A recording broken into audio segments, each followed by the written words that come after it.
નમસ્કાર દોસ્તો, સમાજના ક્રાંતિકારી યુવાનોએ સમાજના એક દૂષણને દૂર કર્યું છે.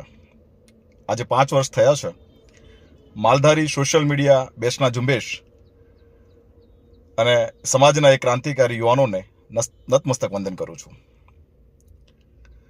વર્તમાનપત્રોમાં આ સમાજ એ પોતાના બેસણા આપતો અને લાખો રૂપિયા સમાજના વેડફાતા હતા. 5 વર્ષની અંદર 11,675 બેસણા આ ગ્રુપે બનાવ્યા છે અને સમાજના 10,50,75,000 રૂપિયા જેવી માતબર રકમ આ લોકોએ બચાવી છે. જે તે સમયની માંગ, જે તે સમયનો રિવાજ એ લાંબા ગાળે કુરિવાજ બને છે. સોશિયલ મીડિયા, ઇલેક્ટ્રોનિક મીડિયા કે પ્રચાર માધ્યમો નહોતા ત્યારે આપણે વર્તમાનપત્રનો ઉપયોગ કરતા હતા.